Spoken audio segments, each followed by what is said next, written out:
चलेगा बच्चों, एक बार फिर से आप लोगों का स्वागत है यूथ क्लास पे, है ना। जैसा कि मैंने आपको कहा था कि मैं टॉपिक वही लाऊंगा जो इम्पोर्टेंट होंगे। तो आज का टॉपिक क्या है, देखिएगा। आज का टॉपिक है ब्रिटिश नीतियाँ व भारत में उसका प्रभाव, है ना। काफ़ी इंपॉर्टेंट है ना। आपके मेंस के लिहाज से भी ये काफ़ी इंपॉर्टेंट है, आने वाले दिनों में जो पेपर होंगे, है ना। और वैसे भी इम्पोर्टेंट है, यहाँ से क्वेश्चन बनते ही बनते हैं जो मैंने देखे हुए हैं, ठीक है।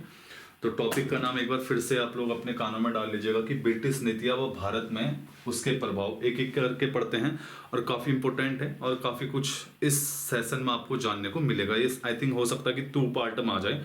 कोशिश करूंगा कि आज ही कवर हो जाए, लेकिन मुझे नहीं लग रहा कि आज कवर हो जाएगा। ये 2 पार्ट में जरूर आएगा क्योंकि बड़ा टॉपिक है ये, ठीक है। तो इसमें देखिएगा ब्रिटिश नीतियाँ वो भारत में उसका प्रभाव पड़ते हैं, ठीक है। इतना डेप्थ में तो क्या जाना है, मैं आपको बता दूं। इसमें क्या होगा कि ब्रिटिश नीतियों पे हम लोग चर्चा करेंगे और उसमें पाएंगे कि उन नीतियों के माध्यम से भारत में उसका क्या क्या प्रभाव पड़ा, ठीक है। पॉजिटिव प्रभाव और नेगेटिव प्रभाव सबकी बात करने हैं। तो सबसे पहले हम जो ब्रिटिश नीतियां है भारत में उसके प्रभाव में सबसे पहले बात करेंगे। भारत में जो ब्रिटिश की साम्राज्यवाद नीति, ठीक है।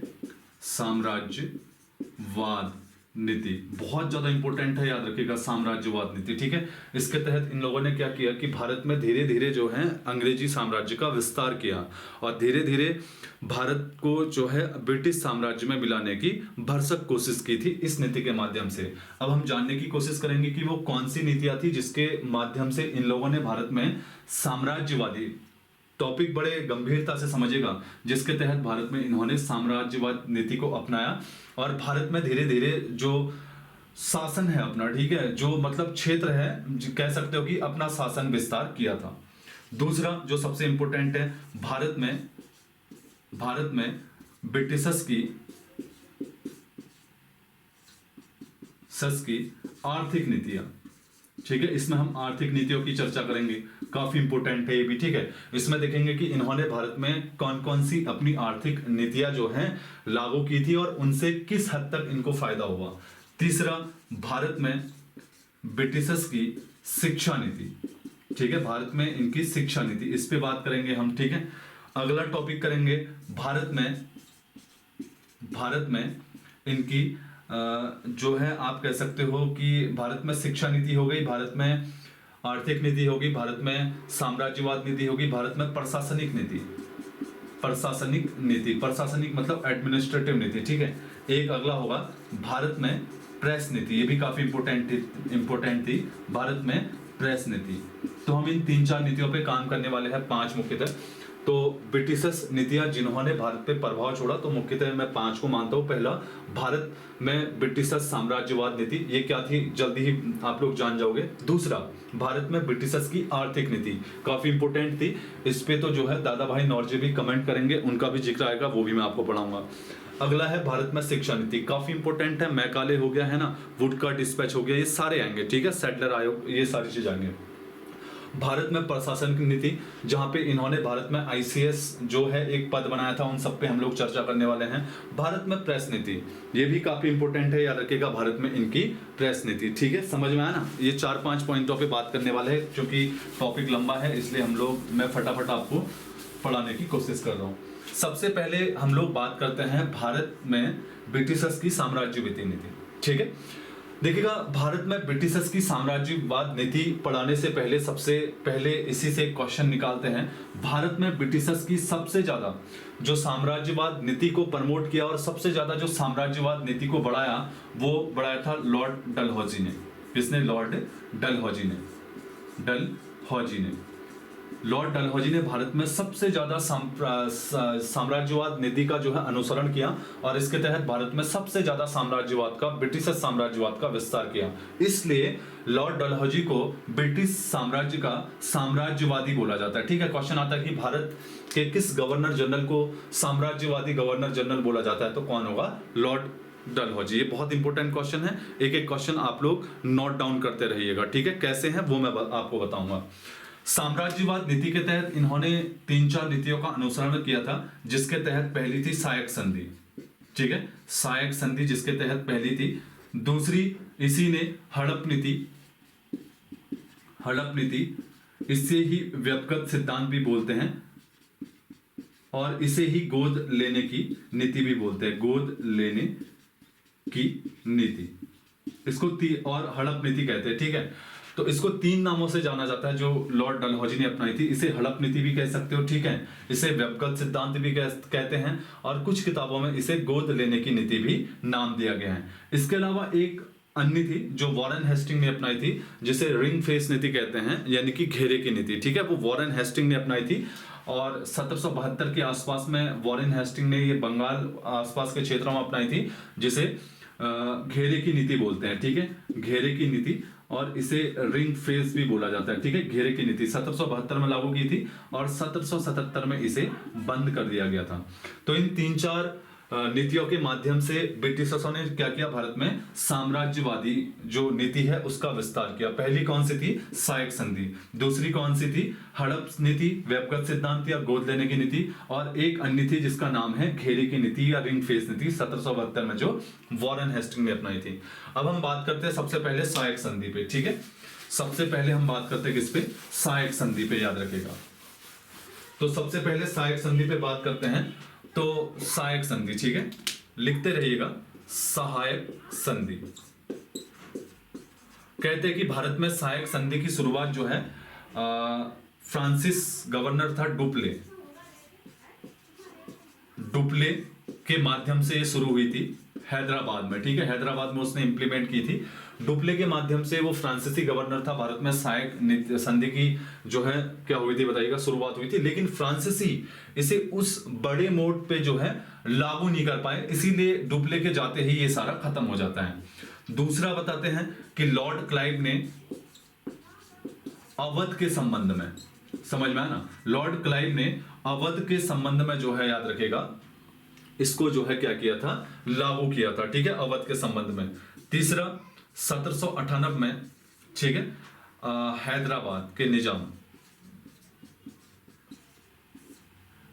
निजामों के प्रति लॉर्ड वेलेजली, याद रखेगा, लॉर्ड वेलेजली द्वारा ये जो है सहायक संधि लागू की थी। अब इन तीनों में जो ब्रिटिशर्स हैं, भारत में सहायक संधि को सबसे ज्यादा प्रमोट करने वाला जो बंदा था वो था लॉर्ड वेलेजली। इन तीनों में भी, डुप्ले तो आप हटा दो, ये गवर्नर था फ्रांसीसी, ठीक है, इसने स्टार्ट किया था, ठीक है, भारत की बात आएगी तो ये होगा। इसके बाद लॉर्ड क्लाइव ने अवध के मामले में इंप्लीमेंट की थी। इसके बाद भारत में सैद्धांतिक और व्यवहारिक तरीके से, ये भी क्वेश्चन आएगा, देखिएगा, जब आप बड़े एग्जाम की तैयारी करोगे तो थोड़ा तरीके से पढ़ लेना। क्वेश्चन आएगा कि भारत में, ठीक है, भारत में सैद्धांतिक व व्यवहारिक तरीके से, समझ रहे हो, भारत में सैद्धांतिक व व्यवहारिक तरीके से सहायक संधि को किसने लागू किया था, तो वो 1798 में हैदराबाद के खिलाफ किसने की थी, लॉर्ड वेलेजली ने की थी। तो सहायक संधि के तहत सबसे पहले जो ब्रिटिश साम्राज्यवाद में विलय होने वाला राज्य था, वो क्वेश्चन आएगा, वो कौन था, हैदराबाद, 1798 में, ठीक है। दूसरा पूछेगा तो मैसूर था, लिखते रहेगा। दूसरा जो सहायक संधि के तहत भारत में ब्रिटिश साम्राज्यवाद में शामिल होने वाला राज्य था वो था मैसूर। अब लिखेगा मेन अवध 1801 में, लिखेगा अवध को मिलाया इसने 1801 में, ठीक है, अवध को 1801 में। एक और है मराठा, ये पूछा जा सकता है, ये 4 पूछा जाता है 1802 में, ठीक है, ये 4 इंपोर्टेंट है, याद रखेगा। तो सहायक संधि के तहत जो है भारत में मिलाया जाने वाला पहला राज्य कौन सा था पूर्णतः, तो वो आएगा, याद रखेगा, हैदराबाद, ठीक है, 1798 में, किसके द्वारा, लॉर्ड वेलेजली द्वारा। दूसरा 1799 में मैसूर रियासत थी। तीसरा याद रखेगा, ठीक है, मैसूर रियासत थी। चतुर्थ आंग्ल मैसूर युद्ध हुआ था, आपको पता होगा, है ना, उसमें जो है चतुर्थ आंग्ल मैसूर युद्ध इसी ने लड़ा था, लॉर्ड वेलेजली ने। चौथा, ठीक है, इसके बाद अवध का पूछेगा तो 1801 में, काफी इंपोर्टेंट थी क्योंकि अवध रियासत भी एक मायने रखती है भारतीय इतिहास के संदर्भ में। अगला देखिएगा 1802 में जो मिला था वो मराठा, क्योंकि मराठा साम्राज्य भी अपने आप में एक बहुत बड़ा साम्राज्य था, जो शिवाजी का इतिहास जहां पे आप लोग पढ़ते हो, ठीक है, फिर मराठा पेशवा पढ़ते हो। तो इस प्रकार से इन लोगों ने जो है धीरे धीरे इन राज्यों को मिलाना शुरू किया।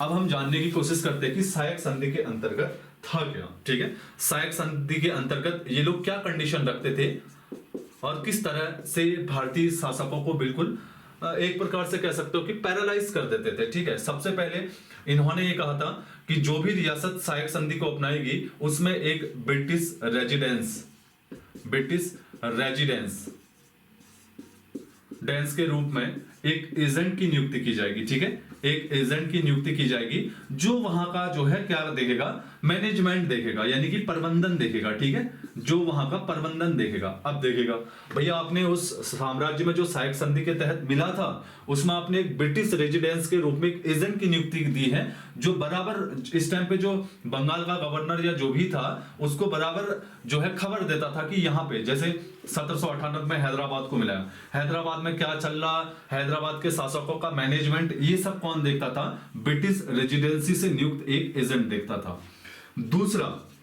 दूसरा इन्होंने क्या किया था, जो भी भारतीय मतलब राज्य, जो भी भारतीय राज्य याद रखेगा एक बार सहायक संधि अपना लेगा, ये बड़ा इंपॉर्टेंट है, एक बार सहायक संधि अपना लेगा वो न तो किसी विदेशी को, समझ में आया ना, जो भी भारतीय राज्य है वो एक बार, अगर मैं एक बार दूसरा वो ले लेता हूं क्या हाइलाइटर, जो भी भारतीय राज्य एक बार सहायक संधि के तहत आ गया, सहायक संधि अपना ली, वो क्या करेगा, न तो अपने शत्रु राज्य से लड़ेगा, ठीक है, ना तो अपने शत्रु राज्य से लड़ेगा पहला, और दूसरा नहीं किसी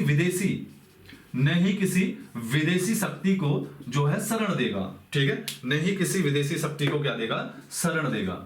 मैंने बोला ना पैरालाइज कर दिया, देखिएगा पैरालाइज कैसे किया, ठीक है, नहीं न तो शत्रु राज्य उसका जो भी है उससे युद्ध करेगा बिना हमसे पूछे, अंग्रेज कह रहे हैं, और नहीं भैया आप किसी भी विदेशी शक्ति को शरण दोगे हमारे पूछे, ठीक है। और तीसरा जो बहुत इंपॉर्टेंट पॉइंट है, सहायक नीति के माध्यम से भारतीय जो राज्य थे उनकी विदेशी नीति खत्म कर दी गई, उनकी विदेशी नीति जो है खत्म हो गई, यही पॉइंट था, याद रखेगा, विदेशी नीति खत्म होना, ठीक है। तो विदेशी नीति, आज भारत स्वतंत्र है, भारत जो है गणतंत्र है, ठीक है ना, उसका मतलब है कि भारत जो है अपनी विदेशी जो नीतियां है उसको अपनाने के लिए क्या है, फ्रीडम है। लेकिन यहाँ पे ब्रिटिश शासनकाल में क्या था कि जो भी सहायक संधि के तहत मिल गए हैं उनकी जो है विदेशी शक्ति जो है समाप्त हो जाती थी, ठीक है। तो ये 3-4 पॉइंट है, इनको बढ़िया से लिख लो, कवर कर लो, मेंस में लिखने के भी काम आ सकते हैं, याद रखेगा, ठीक है। देसी, इसके अलावा एक और था, ये लोग क्या करते थे, ये कहते थे, एक पॉइंट और है इसमें कि भैया जो देसी रियासत है, ठीक है, उनकी रक्षा के लिए हम उन्हें अंग्रेजी सेना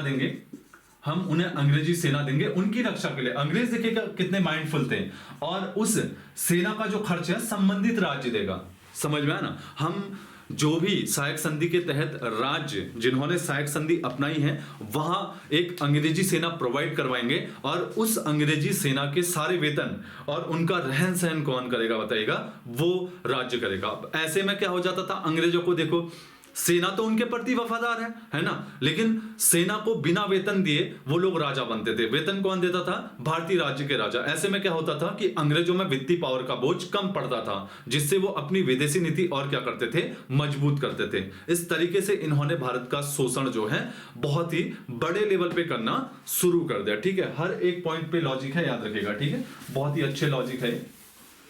इसके बाद हम लोग चलते हैं व्यक्तिगत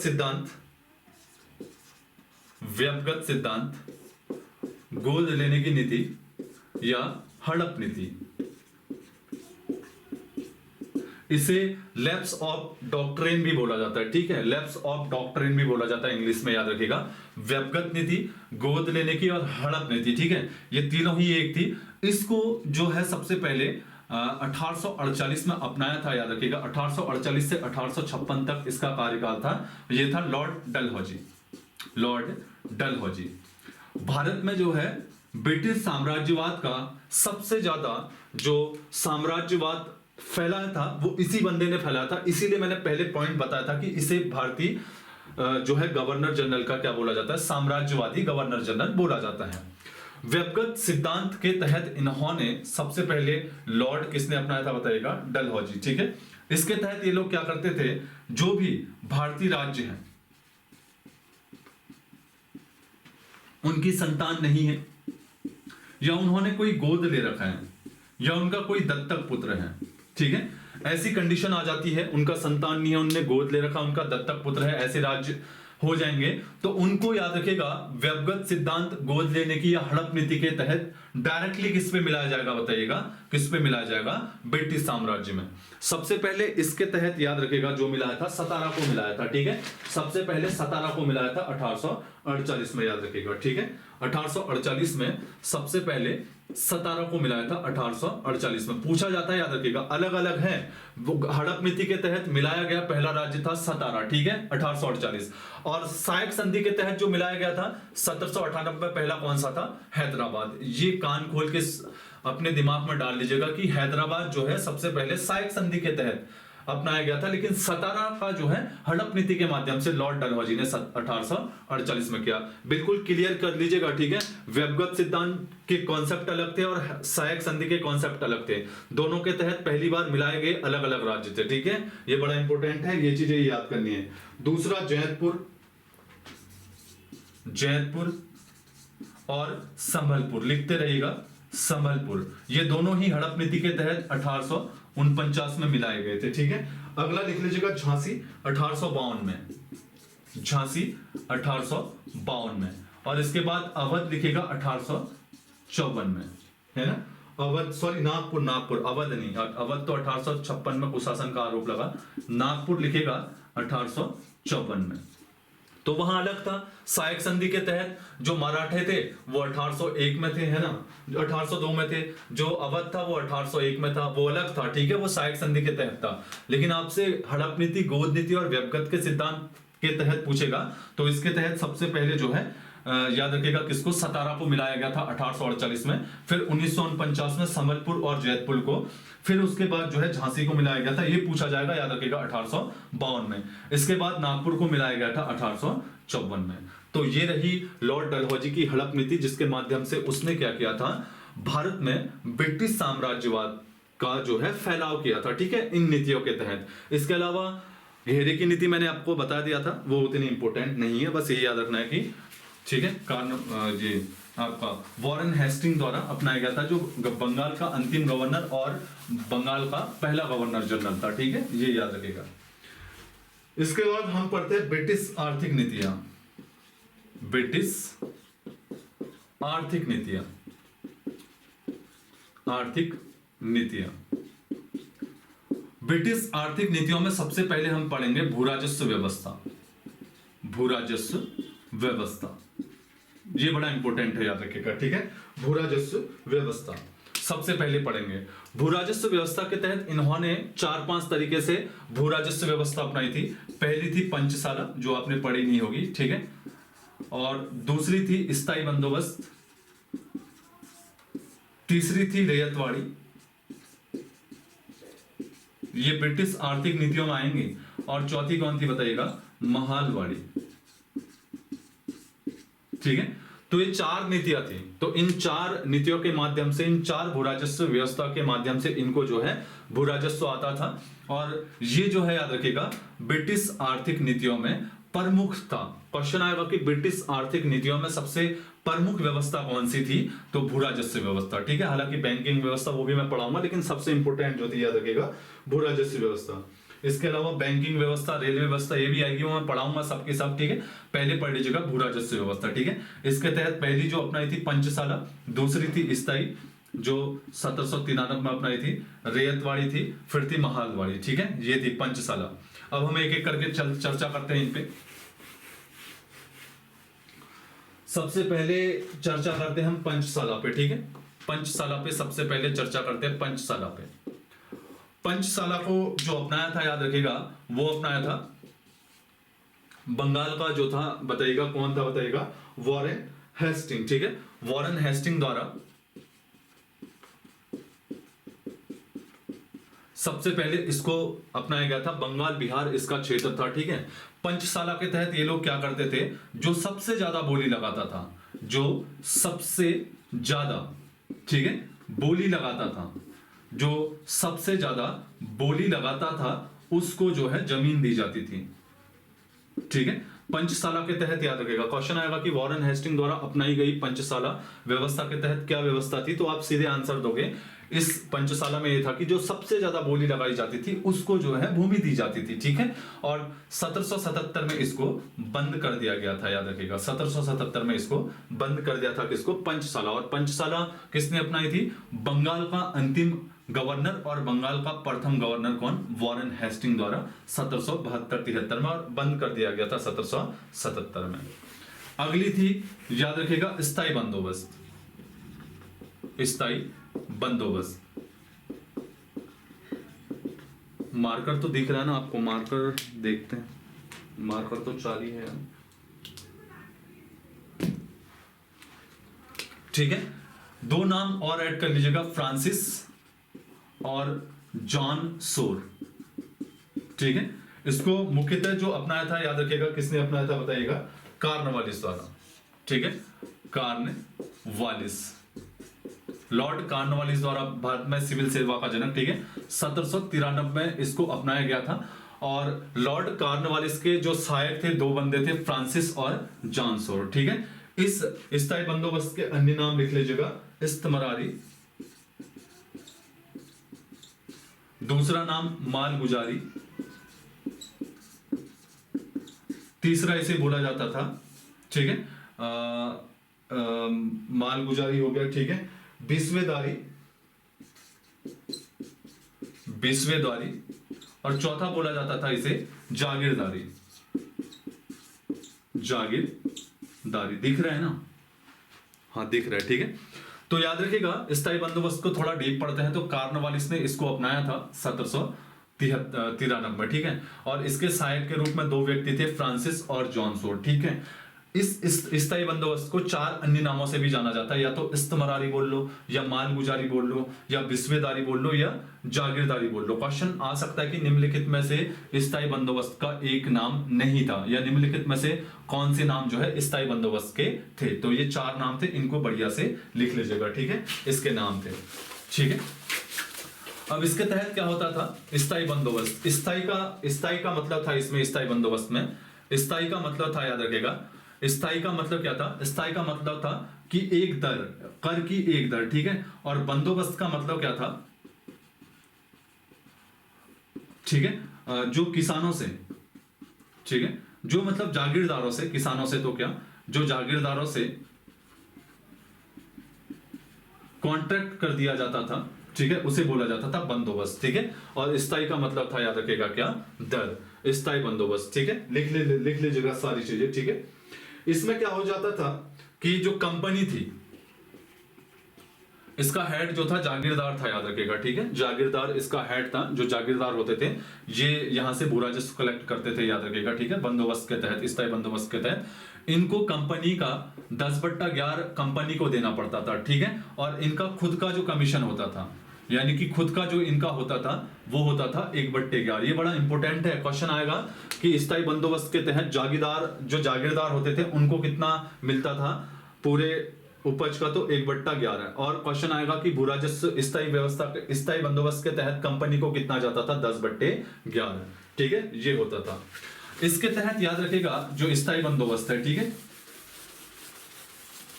स्थायी बंदोबस्त के तहत अंग्रेजों ने क्या व्यवस्था की थी, दो तरीके के कानून के रखे थे स्थायी बंदोबस्त के तहत। एक था सूर्यास्त कानून, सूर्यास्त कानून, एक था अनुपस्थित कानून, अनुपस्थित कानून, ठीक है, दो कानून थे। इसके तहत क्या होता था, सूर्यास्त कानून के तहत क्या होता था कि अंग्रेजों ने जो तय समय होता था, ठीक है, जो तय समय होता था, तय समय में जो भी जागीरदार होता था, अगर वो भू राजस्व की दर, ठीक है, भू राजस्व की दर नहीं दे पाता था, भू राजस्व की दर नहीं दे पाता था, तो उससे भूमि का मालिकाना हक जो है छीन लिया जाता था, उसे जो है बर्खास्त कर दिया जाता था, ठीक है। इसलिए इसे सूर्यास्त कानून कहा जाता था। तो कई किताबों में लिखा है कि जैसे सपोज करो दिन का समय होता था, ठीक है, तो अंग्रेज जो है 5 बजे का टाइम देते थे, और जैसे ही 5 बजे बाद धीरे धीरे सूर्य डूबने लगता था, तब तक अगर जो जागीरदार है वो टैक्स या कर लेके नहीं आता था, तो ऐसी स्थिति में उनका जो है उस दिन बंद कर दिया जाता था, उनको जो है उस भूमि का फिर मालिक नहीं कहलाया जाता था, इसलिए इसे सूर्यास्त कानून कहते थे। अनुपस्थित कानून इसके तहत था। इसके तहत क्या किया जाता था कि जो भी अनुपस्थित हो, ठीक है, हो सकता कोई मर गया हो, जैसे किसी जागीरदार को जो भी है उसको जमीन दे दी गई हो, है ना, वो मर गया हो, ठीक है, ऐसा भी हो सकता है। अंग्रेजों को बाद में पता चला, अब उसमें क्या हो गया कि वो मर गया है, तो ठीक है, ऐसी स्थिति में क्या हो जाता था कि उस भूमि को आसपास के जो गांव वाले हैं, ठीक है, या अन्य जो लोग हैं उनको दी जाती थी, ठीक है, फिर उनको जिम्मेदारी दे देती थी। तो इस प्रकार के कानून को क्या बोला जाता था? अनुपस्थित कानून बोला जाता था। तो सूर्यास्त कानून भी इससे संबंधित है और अनुपस्थित कानून भी इससे संबंधित है। अब हम बात करते हैं पूरे भारत में ये 19% जो है, याद रखिएगा, किस पे थी? क्षेत्रफल लागू थी। ये बंगाल, बिहार, लिखते रहिएगा इसके विस्तारित क्षेत्र, उड़ीसा, उत्तरी कर्नाटक और वाराणसी, जहां इसका जो है प्रभाव था, लिख लीजिएगा, उत्तर कर्नाटक, उड़ीसा, वाराणसी, ठीक है, बंगाल, बिहार, उड़ीसा, उत्तरी कर्नाटक और वाराणसी। यहां जो था अंग्रेजों ने स्थायी बंदोबस्त या उसे इस्तमरारी, मालगुजारी, है ना, बिस्वेदारी या जागीरदारी जो भी कह रहे हो, उसको लागू किया था। ये पूरे भारत में 19% क्षेत्रफल थी, ठीक है। इसके बाद हम पढ़ते हैं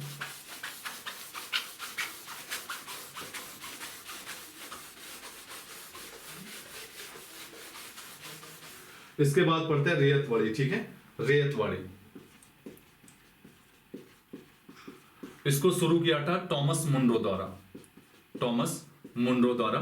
सबसे पहले कहां पे? मद्रास में, लिखते रहेगा मद्रास में। रीड द्वारा बारह महल में। ये बहुत काम आने वाले हैं पॉइंट तो आपको, ठीक है। एक है एल्फिस्टल बॉम्बे, एल्फिस्टल द्वारा कहां पे बताइएगा? बॉम्बे में, लिखते रहिएगा, ठीक है, बहुत ही इंपॉर्टेंट है।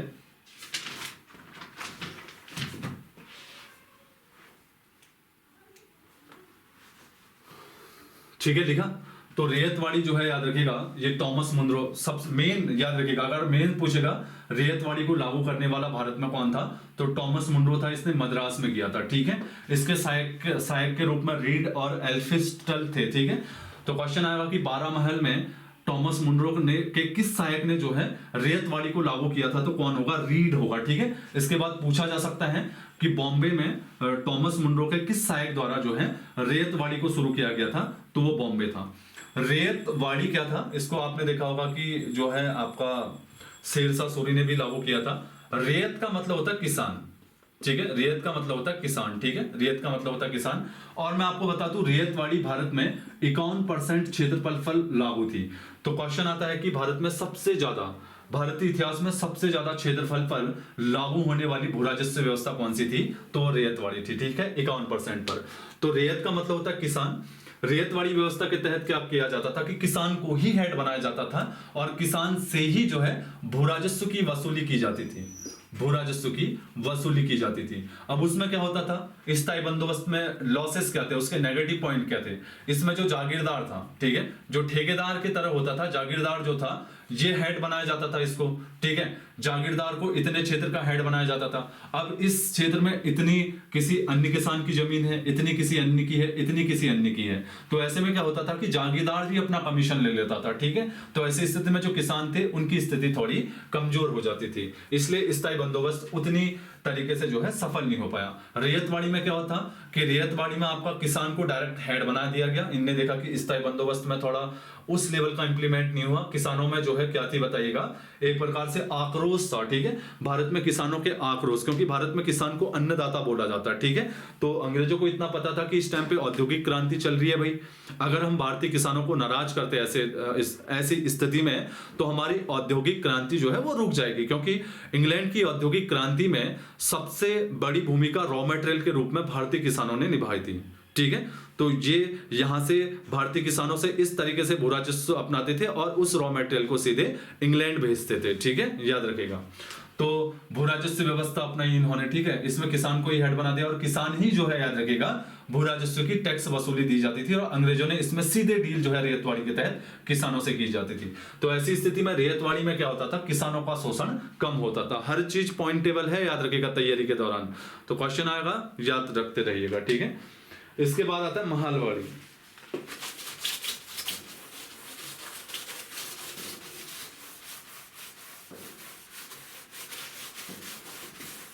महालवाड़ी, ठीक है। इसको हाल्ट मैकेंजी द्वारा लागू किया गया था। हाल्ट मैकेंजी द्वारा लागू किया गया था। हाल्ट मैकेंजी द्वारा महालवाड़ी को जो है लागू किया गया था, ठीक है। इसके तहत क्या होता था, महाल का मतलब एक समुदाय होता था, ठीक है। महाल का मतलब एक समुदाय या गांव कह सकते हो, ठीक है, या गांव होता था। इसमें क्या होता था कि समुदाय या गांव में किसी एक को तय किया जाता था कि भैया तू इतना टैक्स लेके आएगा, चाहे कैसे भी लेके आएगा। कैसा था कि एक गांव है पूरा, ठीक है, इसमें फिक्स कर दिया कि आप 50% जो है, याद रखिएगा, मुझे क्या दोगे, टैक्स दोगे। अब ऐसी स्थिति में क्या होता था कि किसी किसान के पास कम जमीन है, किसी के पास ज्यादा जमीन है, किसी के पास किसी साल फसल नहीं हुई, किसी की फसल अच्छी हुई। तो ऐसी स्थिति में क्या होता था, जिनकी फसल अच्छी नहीं भी हुई है उनको भी जो है भू राजस्व की दर का हिस्सा देना पड़ता था। जिनका कम है, जिनका बहुत कम जमीन है, उनको भी देनी पड़ती थी। तो ऐसी स्थिति में छोटे किसानों को क्या हो जाता था, बहुत ज्यादा नुकसान हो जाता था। तो ऐसे स्थिति में महालवाड़ी में क्या हो जाता था, जो छोटे किसान होते थे वो शोषित हो जाते थे, ठीक है। तो ये जो महालवाड़ी थी, याद रखिएगा, ये पूरे भारत में 30% क्षेत्रफल लागू थी। हाल्ट मैकेंजी ने इसे लागू किया था। एक बार हम लोग देख लेते हैं। स्थायी बंदोबस्त पूरे भारत में 19% पर लागू थी, ठीक है। और रेतवाड़ी जो थी वो कितने परसेंट पे थी, 51% पे। इसके बाद बची महालवाड़ी। तो महालवाड़ी पूरे भारत में कितने परसेंट पे थी, याद रखिएगा, 30% पे थी। तो सबसे ज्यादा क्षेत्रफल पर कौन फैली थी, रेतवाड़ी। और भारत में कम पे स्थायी बंदोबस्त 19। ऐसे भी क्वेश्चन आ सकते हैं, किसी तरीके से भी क्वेश्चन आपसे पूछा जा सकता है एग्जामिनर द्वारा। आई होप आपको समझ में आया होगा, है ना। इसके बाद अर्थव्यवस्था से इनकी कुछ प्रथा थी, जैसे ददनी प्रथा हो गई, ठीक है, कमियोटी प्रथा हो गई, तीन कठिया प्रथा हो गई और दुबला धाली प्रथा हो गई। ये कल पढ़ाऊंगा मैं, ठीक है। इसके बाद हमारा कल जो चलेगा मैं आपको बता दूं, इसके बाद ये व्यवस्थाएं चलेंगी। उसके बाद हमारा जो चलेगा भारत में रेलवे का विकास, ठीक है। इसके बाद जो है हाँ ठीक है, रेलवे का विकास। इसके बाद शिक्षा नीति चलेगी, ठीक है, पुलिस प्रशासन चलेगा। और इसके बाद जो है इल्बर्ट बिल विवाद, ये सब आएगा, ठीक है। हाँ मतलब टोटल आएगा जो जो मैंने आपको बताया। शिक्षा नीति आएगी, आर्थिक नीति में जैसे बैंकिंग आएगा, रेलवे आएगा, ये सब आएगा। इसके बाद कृषि शिक्षा नीति आएगी। तो ये सब हम पढ़ते रहेंगे धीरे धीरे, जो स्कोप हमारा बनता रहेगा, ठीक है। कल कुछ प्रथाएं पढ़ेंगे जो आपको किसी ने नहीं पढ़ाई होगी, जैसे ददनी प्रथा है, ठीक है, उसके तहत क्या होता था, कैसे होता था, ये भी शोषित थे, ठीक है। तो ददनी प्रथा हो गई, ठीक है, जैसे आपका कमियोटी प्रथा हो गई, ठीक है, तीन कठिया हो गई और दुबला हाली प्रथा हो गई। इनके माध्यम से भी अंग्रेजों ने कहीं ना कहीं भारतीयों का आर्थिक शोषण किया है। इन 4-5 प्रथाओं के माध्यम से। प्रथाएं थी, याद रखिएगा, ये तो बंदोबस्त थे, ये 4 जो है प्रथाएं थी। तो दोनों पढ़ोगे बिल्कुल एक्यूरेट में और A to Z में, और जानोगे कि किस तरीके से भारत में ब्रिटिश साम्राज्यवाद की नीतियां रही और उनका प्रभाव रहा, ठीक है। प्रभाव भी पढ़ाऊंगा लास्ट में, मैं पढ़ाते जा रहा हूँ, ठीक है। तो बढ़िया से पढ़िएगा। अगर ये सीरीज आपको पसंद आ रही है तो यार वहाँ पे ना कमेंट में जरूर लिख लीजिएगा कि सर कंटिन्यू और इसी टाइप का हमें पढ़ाते रहें। जो मुझे इंपॉर्टेंट लग रहा है और मुझे लग रहा है कि आपके मेंस में भी काम आएगा, उसी टाइप के टॉपिक में पकड़ लो और इंपॉर्टेंट पकड़ लो, ठीक है, जिससे आपको समझ में आ जाए और जिससे क्या हो जाए कि आपकी थोड़ी मैन पावर, मतलब माइंड पावर जो है उसकी अप्रोच थोड़ा बढ़े। हल्की फुल्की तो बढ़े, है ना। तो चलेगा, हम लोग बाकी कल मिलते हैं, ठीक है, चलिएगा।